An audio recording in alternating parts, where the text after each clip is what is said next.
What's going on, guys? Welcome to the video. So today I want to go over some quick tips. I've got 5 of them here to really launch a subscription website and see it successful long term. So it's bringing you constant cash flow every single month, and you don't have to go out and worry about constantly selling more students or more subscribers or more potential leads onto your actual programs, right? It's good to have one-off sales, but sometimes one of the best, models in my opinion is launching a subscription model, because that way you don't have to continue to sell and it starts to be consistent and you can build that over the long term, okay? Now, I do have experience with this. I'm not just making stuff up. I have my own Entrepreneur Academy. So originally I had about 20 Udemy courses, then it became like 25, all the way to like 70 Udemy courses across 2 Udemy instructor profiles. And what I started to realize, I also used to sell a lot of my courses on my own website, which I don't do anymore.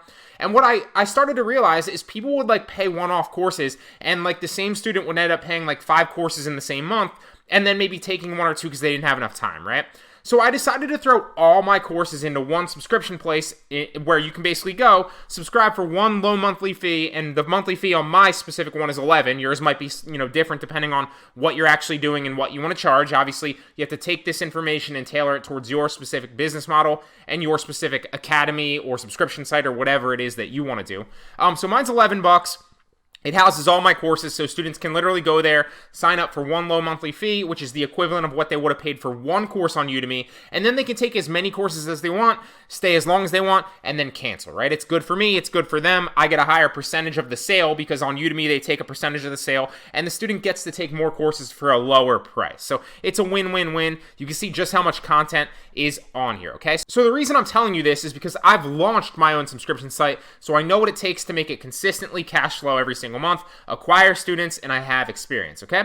So here's some 5 short tips that I've learned in the past 6 months or so launching mine, acquiring students, and maintaining them over the long haul, okay?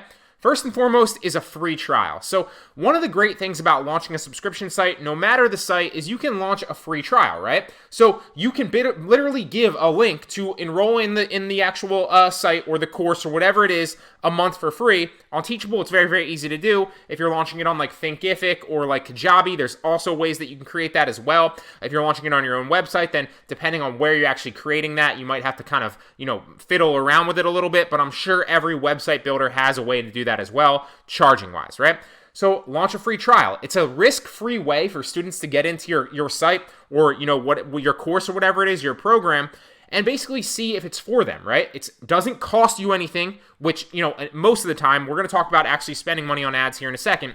So it doesn't cost you anything. It's risk-free for you usually. It's risk-free for them. You can link it in videos like this. You can link it in your social media. And it's a really easy way for people to get no risk into your content, into your subscription website, and decide if it's right for them and they want to subscribe for the long haul, right? Or for a month or 2 or whatever, right?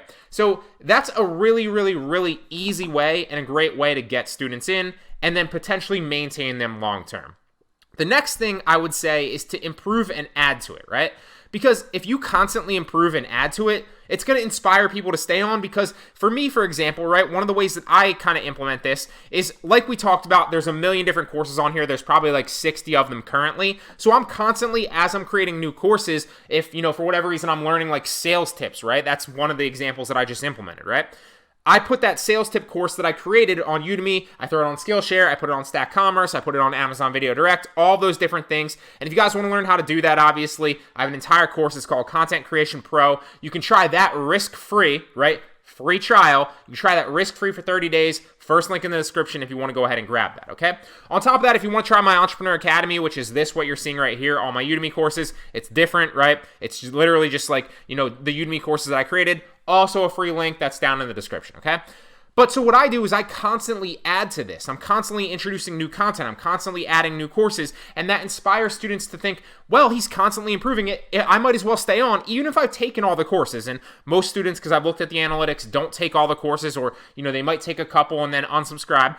But adding and improving it constantly inspires them to think, well, I don't know what he's going to add next month, so maybe I'll stay on and see, right? So you want to constantly improve it, regardless of what your business model is. Take it and tailor it towards your specific, site and your specific situation. But you want to constantly improve it, or at least think of constantly improving it. It doesn't have to be every month, but so on, into the future if you can.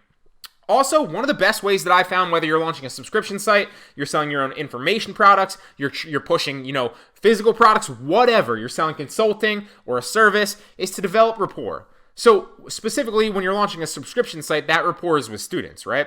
But if you're launching a service, if you're doing a physical product, develop rapport with your customers or your students. It's going to maintain that relationship, build the know, like, and trust factor. They'll be more willing to A, stay on to your subscription site, and B, purchase any products that you have in the future.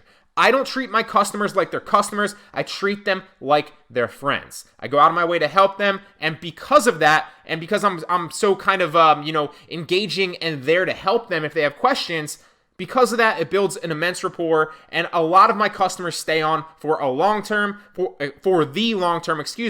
and they're more likely to purchase in the future, right? I help them, they help me, I scratch their back, they scratch mine, right? So work on developing rapport with your students. One of the biggest mistakes that I see entrepreneurs making, whether it's in content or subscription sites or like anything, is literally thinking that they're always focused on the next sale. And I totally get that, because obviously as entrepreneurs, we're always focused on the next thing, and you want to, kind of scale and build a business.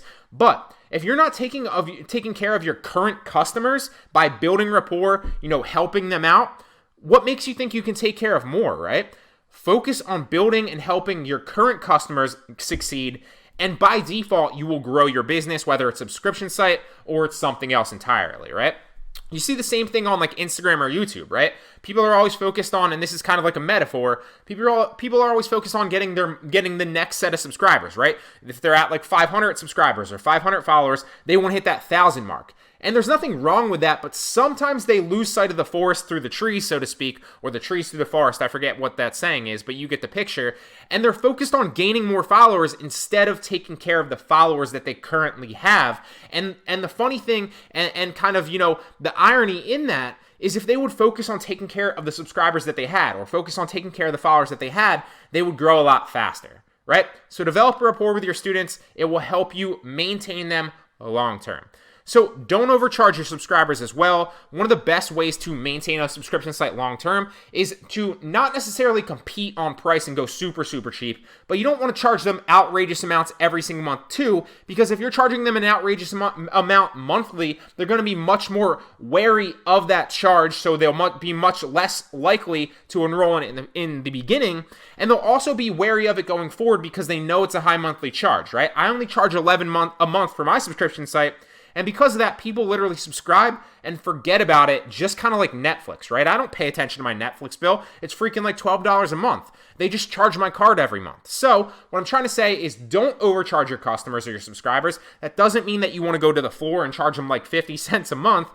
Charge what you think it's worth, obviously, and you can play around with that. I can't specifically diagnose or tell you what's right for you because I don't know your business model, but don't overcharge your subscribers, okay? And finally, don't be afraid to get subscribers by paying for them, okay? One of the easiest ways to do that is to combine a free trial with advertising, okay? So one of the easiest ways that I get people into my, trial, and keep in mind that I obviously have like 350,000 Udemy students. I also have about 22,000 on my one YouTube channel, or I said YouTube, I meant Udemy students. I have 22,000 on my one YouTube channel, so I can get and link free trials into those and get organic traffic. So you can do the same thing and slowly grow that scale there. So organic's great because it doesn't cost you anything, but don't be afraid to pay for it as well. I constantly am launching, advertising on Facebook and Instagram, and sometimes on Google. So whether it's like Google Display Networks and partner networks, or it's actually on YouTube, I'm constantly promoting my free trial for my subscription website, right? Because while sometimes I'm losing money even initially, and often my ads do break even roughly, because keep in mind, I'm only charging $11 a month. So to actually get that to break even, it's difficult. But I'm not just focused on the immediate ROI of my advertising, and you shouldn't be either if big if here, if it's a subscription site and you're charging monthly, right? Because you want to think about the lifetime value of your customer, not just the immediate ROI, right? Because if you're spending $12 to get a customer to pay $11, you might be thinking, shit, like I'm not making any money, I'm losing money. But if that customer stays on for another month, then you just netted 11 or $10 or whatever it is. If they stay on for another month, then you just netted $21, right? And so on and so forth. So don't be afraid to pay to get subscribers. Track your ROI, obviously, but also think about lifetime value of that customer. Furthermore, for me specifically, I have 2 premium programs. One of them is the one I plugged earlier, Content Creation Pro. It's $295, but like I said, you can get free trial, shameless plug, first link in the description to enroll in that. That's basically going to teach you how to upload to Udemy and rank courses there, which is basically one of my specialties. Upload courses to Skillshare, which is slightly different. Upload courses to Stack Commerce. Upload courses to Amazon Video Direct. Start podcasting. All that good stuff. YouTube. I've launched many YouTube channels. It's going to teach you how to monetize and grow your YouTube channel fast. All that's jam-packed in that one course. This sounds like a promo, but it's not. First link in the description if you want to try it risk-free for 30 days, okay? You don't like it, cancel. If you like it, stay on.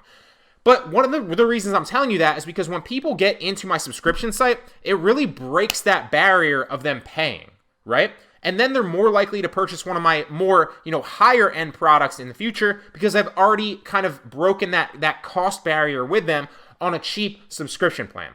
So don't be afraid to pay to get subscribers, especially if that's one of your lower end products and you have other higher end products, because it's going to introduce customers to your business for super, super cheap. And those are 5 really easy ways to implement into your business to grow your subscription site and launch it successfully going forward. If you like this, please give it a thumbs up. I genuinely appreciate it. Obviously, I'm trying to grow this channel. I'm really excited about it, but I just love teaching this kind of stuff too because it's what I'm interested in and it's what I do every single day. So remember to like it, subscribe if you haven't already, and I'll see you in the next one.